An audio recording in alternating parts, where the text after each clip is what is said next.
So we got our bumper here, guys. So we got all of our gaps set on this thing, and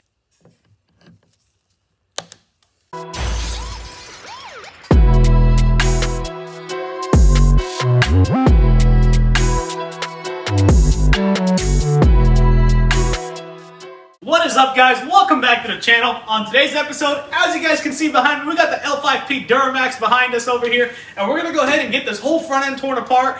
On the last video, you guys saw us put that whole suspension back together, and everything on that suspension went smoothly. We went on our first test drive, everything was smooth. Now we're gonna go ahead and take care of the body work, guys. We gotta tear apart this bumper, see what's behind there, if there's any hidden damage or not, take this grill off, and we're gonna do a really cool custom grill on this. We're gonna probably paint this white, do white on the GMC letters, black this out over here. You guys will stay tuned, you guys will see it, but it's all gonna be on this video, and on the next video, I'm gonna put all this stuff back together. But with that being said, guys, let's just go ahead and jump straight to the video.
Guys, take a look at this. We got this whole entire side off. Looks like this fender is also like an apron, and we got the old fender off. We were gonna go ahead and replace it. Actually repair it, but over there on the tip, it's kind of messed up, and by the time you do all this body work and spend all this time on it, so much better just get a brand new one. After all, the new bumper is gonna be brand new and everything else that's over here. So might as well just get a new one, and we're gonna go ahead and paint it off the car. That way we can get all the jams inside, you know, behind it over here as well, and on the rail and all that. And this is actually not a pearl white. So we are very lucky because pearl white, as you know, like the AMG GT that we did that rebuild, if you haven't checked that video out, go ahead and check it out. On the Mercedes AMG GT, it's a pearl white. It's a tri-coat, guys. That means there's 3 coats. So it's very hard to match if you don't blend. This is just a base white. So if we can match the base as close as possible, we should be able to get lucky and not have to blend into the doors. But if we have to blend into the doors, that's not an issue, guys, because we'll just go ahead and blend into the doors. But we still got to paint the inside anyways, so might as well paint the outside on that. And while looking at this, man, this was not that bad to actually remove. Like on our AMG cars, you got, you know, your top bolts over here, one on the bottom, a couple over here. Almost the same design, a little bit of hidden bolts, one over here, one there. You got to remove the battery to get to these battery tray bolts over here. And that fender is like an apron once again, so it kind of holds everything in place. You got this right here. I'm not sure what this is, guys. It was on top of the battery. It might be a pyro fuse, maybe American version. I know in German cars we have pyro fuses on BMWs and Mercedes and stuff like that. If it gets in a big enough accident, it'll in the bags blow or something, and won't let the car start. If you know what this is, guys, drop it down in the comments. Would like to know that as well. And then you got your main body harness, actually, that goes from here to there. They're just all, you know, like clipped into the side of the fender.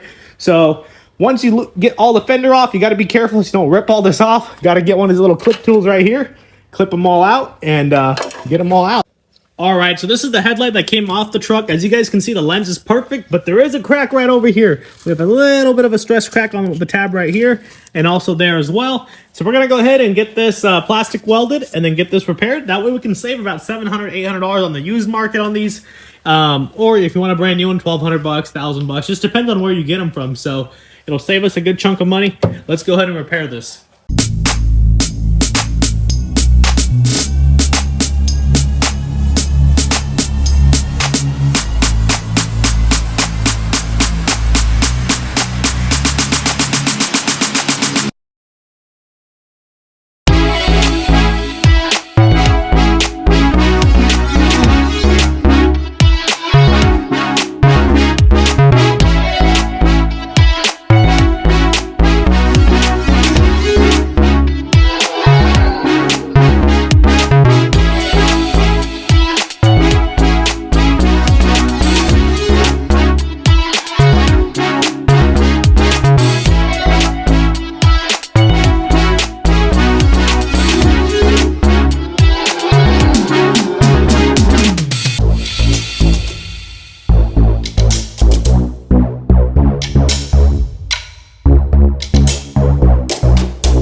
So we got our bumper here. This is our brand new bumper, guys. We're gonna go ahead and transfer everything over from the other old bumper actually over here and transfer it over to the new one. Pretty simple. We got a bunch of these brackets that are gonna be transferred over. Have to move all that over. Then the fog lights and stuff like that. We'll leave that last after we paint it. I just wanna make sure everything's, like all the brackets and stuff like that are good. We're gonna test fit on the truck, make sure everything lines up, get it all test fitted, lined up, gap set. And then we're going to go ahead and spray these all off the car. And that way we can get the paint to wrap around the edges of this as well. And we're going to prep this bumper. But for now, let's just go ahead and get all these brackets over to the new bumper.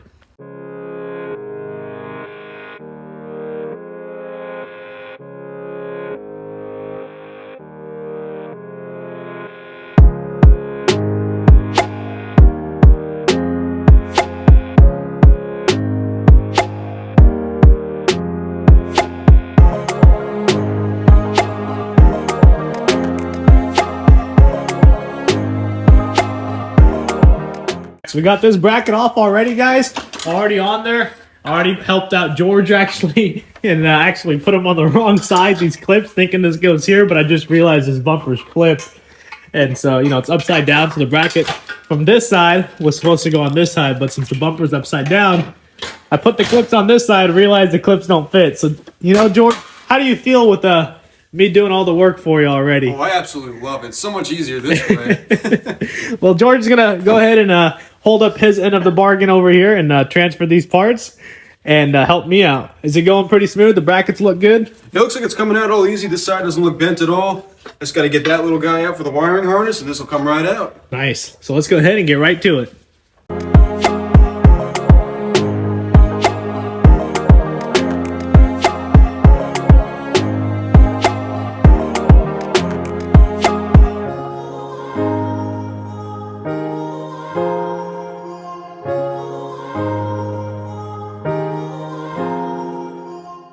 We got all of our brackets on there. We don't want to put all the wiring harness and stuff like that yet because underneath the brackets, these fog lights go first. But I want to make sure I test fit everything, make sure all the gaps are set and lines up like I already said. So we just put these on. These are all going to come back off when we go to paint the bumper. But we got George over here that actually grabbed the fender for us. And George was able to get this fender a whole lot cheaper through his supplier. Oh, yeah. She's beautiful, too. Oh, yeah. It's in really good shape, too. Nice. And he delivered this thing, hand delivered to us. Oh, yeah. The finest delivery time. Dang. Now that's a good friend right there. Oh, yeah. I do my best. So let's go ahead and see if this thing lines up and set the gaps on it.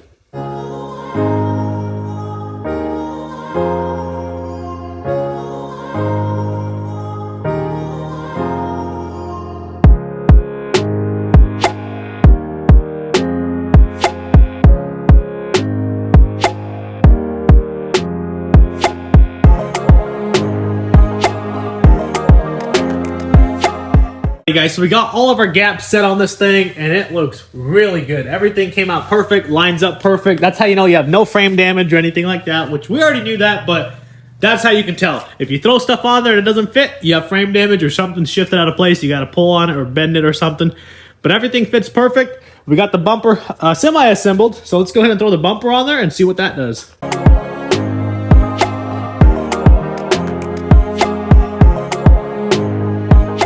Alrighty guys, so we got everything on there. The headlights are still loose. The fender's bolted up. The gaps are looking perfect. The hood to fender gap's perfect. Headlight's still loose. The grill just on there holding it up. But everything on this thing is perfect. The gaps are perfectly set. As you guys, like I said, the headlight is loose. So once we tighten it, it'll fill this gap in perfectly. You know, you got a lot of adjustment on this. I don't want to tighten every single thing because you can kind of look at the holes and know exactly that it's going to go anywhere. And then it'll also save us a lot of time on taking it back off again and getting it resprayed. So next step, prep all the flares because we're going to color match those fender flares and get this thing all in the booth and get it painted. It's going to be nice looking. Good thing we saw this. This is just going to hold us back just a little bit, guys. Being a Chevy or GMC, you know, they do have square fenders. So good thing we actually figured this out before paint. Yeah. You know, now we can get our paint to wrap around here, but we do have to trim this tire just a little bit at a diagonal angle. If you look at the old bumper here, I was like, man, why is the bumper so close to the tire? And yeah, they did shake out a little chunk out of here and then trim the lower valence. So for now, we're going to go ahead and trim this, get a nice little slit on there. We've got to make sure we do it the same exact way as the other side. And then once we put our valence in there, then we can use that to cut the valence. But, you know, we want to get the paint on there to be able to wrap around this and not just be rusting out like that. So it'll look a lot cleaner too, guys. So let's go ahead and get the grinder out. Get this new bumper cut up into little pieces. Do some measurements and call it a day. Not little pieces, one little piece. One little piece. Let's do it.